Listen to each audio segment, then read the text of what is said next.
This is the final word. Australia, England, Australia, England. They're hosting daily. It's the T20, the first of three T20s in Southampton. Geoff Lemon and Matt Roller with you. The show brought to you by Westfield, London and Westfield, Stratford City, as always. And it's late. We're in the glamorous suite here at the Hilton, where the game is played at Southampton. If you're watching on a video, you can see the ground out the window behind us. We're sitting on a very lovely and lightly stained couch. Matt Roller, please tell me, it wasn't because of the excitement of this game, I'll tell you that. Tell me about this game in the space of 30 seconds. So it's England's new era. They send Australia in. Australia are 86 for none in the power play. With a ball left of the power play, then they lose a wicket. Then it all goes a bit weird and they lose 10 wickets for 93, I think. Get bowled out for 179 with 3 balls left. It's basically all set up by Head and Short and then a cameo from Inglis in the middle. England are 50 for 4 in the run chase, 52 for 4, I think. Kind of always behind the game. There's a bit of a flurry when Livingston has a couple of big overs in the middle, but him and Curran put on 52 and then fall within 4 balls of each other, and England kind of fade away. And the key takeaway, which I haven't somehow mentioned, was that it was about 4 degrees by the end. And honestly, I don't think I've ever been colder than walking back across the ground after the pressers there at a cricket stadium. Not even in Dharamshala, where it was supposedly -2 or whatever it was for England's Test match up there. Yeah, look, there are times when people say, why are we playing bilateral T20 cricket? And tonight was one of those when it seemed for a while like it might be exciting. So I mean, Travis Head goes nuts at the start, but not quite at the start. This is the interesting bit that may be lost in subtext. So basically, Travis Head goes at a strike rate of about 260, and everybody else in the match goes at about 115 between them. It was one of those Travis Head specials. But it starts with Matt Short, and Matt Short's playing because Jake Fraser-McGurk isn't playing. They've dropped him after the Scotland series where he didn't make any, which seemed weird to me. I thought you've got to back that player and see what he can do. But Matt Short deserves an opportunity. He's been on the fringe a lot. He's 28. He hasn't played much for Australia. He comes in, and Travis Head's struggling against Archer, who's bowling back of the length, decking the ball around, and Travis Head isn't getting anywhere near it. It's Short who clobbers Saqib Mahmood. Kicks it off. Topley gets onto twice over the leg side, hits a couple of big sixes, and then Travis Head gets into his work. And as he did against Scotland, hits a 4 or a 6 off every ball of the over and when Sam Curran comes on. Yeah, and actually, it's interesting you say this is a series that sort of doesn't seem to matter for almost anyone, and one of the very few people here it probably does matter quite a lot to is Matt Short, because with that vacancy at the top of the order, with Warner retiring, and with Fraser-McGurk coming through, him having had such a good IPL with Delhi obviously last year, Short and him were the 2 travelling reserves, I think, for Australia at the World Cup. So they're very much, it feels like it should be a head-to-head across this tour almost, no pun intended. And he did actually start the innings off. He's just had, I think he just became a dad 2.5 weeks ago, yes. He was saying in the presser. So it's been a pretty crazy time in his life. But yeah, a pretty useful innings from him. And yeah, as you say, Head has this ability at the moment. I think one of our stats guys said it was the 7th time this year that he's reached 50 within the power play in a T20. Right. And the next most ever by someone in a calendar year is, I think, 3 or 4. So that says, firstly, that Head has played quite a lot of T20 cricket this year, but it also says that he's been unbelievably good at just slipping into 5th gear very early. But as you say, this was actually a rare one where maybe it did take that a little bit longer. There was actually a caught behind decision that he overturned, and pretty much straight after that was when he went bang and hit 30 off that over from Sam Curran. Curran, along with Liam Livingstone, one of the 2 guys that England have picked for this T20 series, but dropped for the ODIs. So quite a big week for him as well in some way. So yeah, to go for 30 in his first over, not ideal. And yeah, Australia having taken, I think, 74 off England in the power play at the T20 World Cup, then did 86 here in Southampton tonight in a bilateral T20 international. 86 in 35 balls. Travis Head's 12 off 15 or 15 off 12, one of those at one point, and then is 44 off the next 10. This is Matt Short makes 41 off 26 as well. So, everything works great at the top. Last ball of the power play, Head top edges one out to deep backwards square leg off Saqib Mahmood, who's coming back playing his first T20 for England in 2.5 years. First, he played a 50 over game maybe 18 months ago. So he's on the comeback as well. They're able to get Matt Short out as well, and leg spin starts to do it.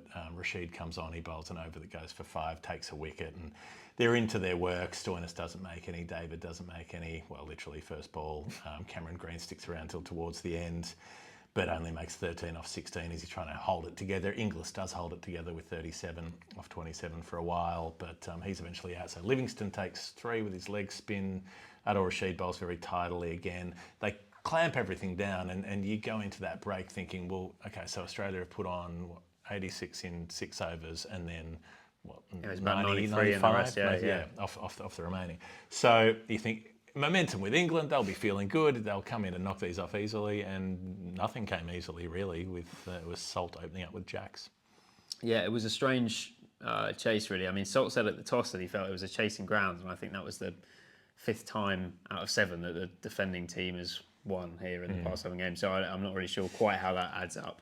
But I don't know. Maybe the logic was that because it was so cold, there would be a bit of dew, which I think there was, or maybe the ball would come on quicker. But I thought it was Xavier Bartlett. Actually, I've not seen a lot of him bowling in the flesh, but he was pretty tidy up front.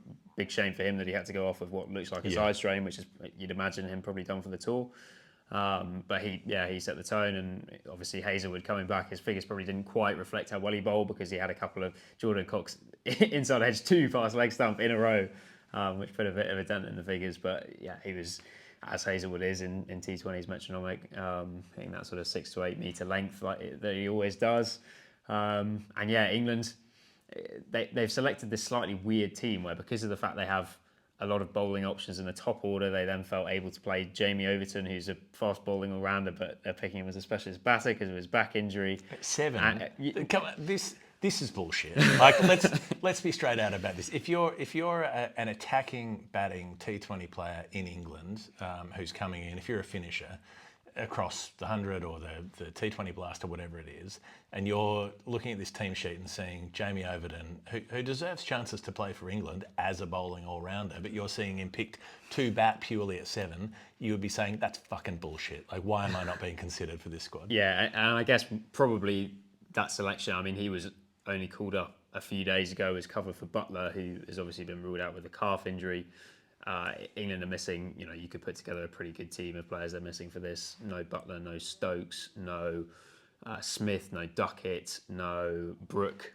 So pretty much you could put together a pretty strong England top 5, probably a stronger top 5 than the one they put out tonight with absentees, all for one reason or another. And yeah, it kind of showed they were, 52 for 4 pretty quickly. I think across the game no one managed to face 30 balls, so it was a strange sort of night. But yeah, and then there was a glimpse from Livingston when, he's coming in at 4. He's been England's finisher for a while, and I think it's quite clear that he'd much rather be England's number 4. I don't think he probably will long term be England's 4 when those guys all come back. But he sort of, I suppose, played a slightly different innings to the one we expect from Livingston, where he doesn't play the situation, but he did that tonight. But Australia was sort of always ahead of the game in the chase, and as soon as that partnership was broken, it felt like game over really, especially with Archer at number 8. Yeah, I mean, they've got, so Salt does all right, 20 off 12, but Jax was playing all these reversies and didn't look comfortable, and he's first to go, holes out for 6. Jordan Cox looked okay for a minute, made 17.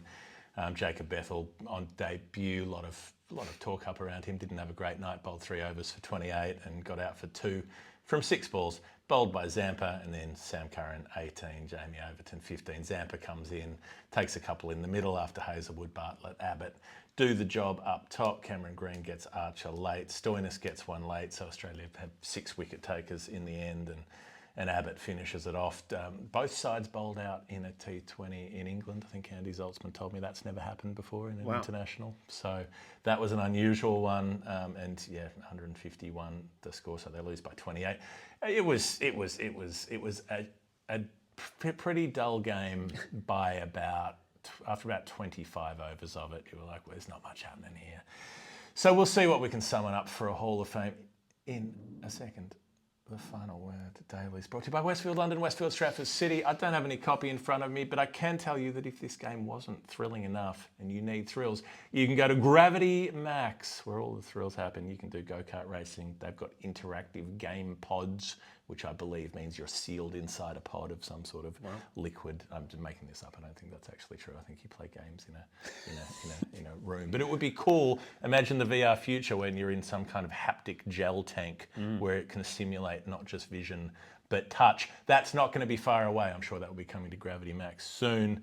And then, you could program it to say, make me feel like I'm sitting on the couch at the Hilton at Southampton at the unpronounceable sponsor bowl. How many sponsors does this joint have? We're on Utilita, we've had a Geoff. I think it was originally just the Rose Bowl. Actually, at ICC events, they have to call it the Hampshire Bowl. The Hampshire Bowl. For sponsorship reasons, for ambush marketing reasons. Yeah, they tape over, they get gaffer tape Put it over the thing in the lift. Have I just ambush marketed the show by name dropping all of those sponsors? No, that's all right. We can say whatever we want. Anyway, the point is go to Westfield, London, Westfield, Stratford City, more extra, less ordinary. I don't know what the current sponsor does, and I don't care. I don't even know how to pronounce their name, and I will not learn. That's fine. They're not Westfield. That's who we're here for. Hall of Fame. Will I put you on the spot, or will I lead you into? I just want to nominate Saqib Mahmood for his batting. He bowled okay.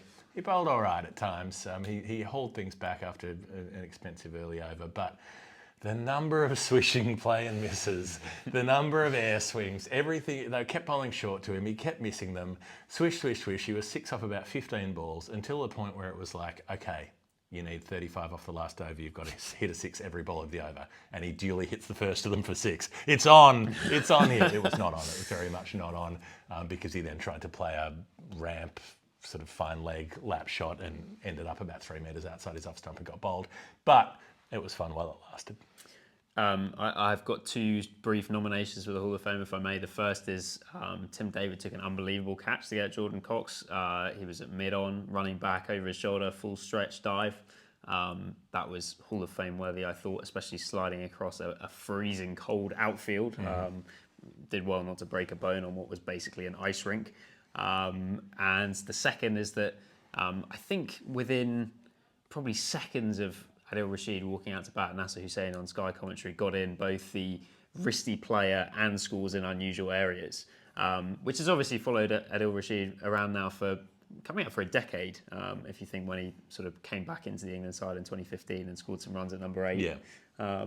So to get both of them ticked off straight away, I thought was a real commitment to the bit from Nasser, and doff my cap to him for it. Rashid is still irreplaceable for England. Absolutely. He's 4 years older than anyone else in this side, and yet is by far the most consistent player. So I think the fact that England haven't even bothered to name a second spinner in this squad, or a second frontline spinner, I should say, probably proves that I think they're backing him to do it for a little while yet, because I think he wants to go on until the 2027 ODI World Cup probably, and even then he'll probably there's another T20 World Cup a year later. I could do the 29 Champions Trophy sounds okay, It's just keep happening, won't it? So yeah, why not? Nobody wants to miss the Champions Trophy. My last bit in Hall of Fame is to say happy birthday to Angus Fairley, who's a listener to the show, who's turning 15 today, as it is in Australia, and as it will shortly be in England, who's bowling left arm seamers at the moment, and whose dad, in a remarkably prescient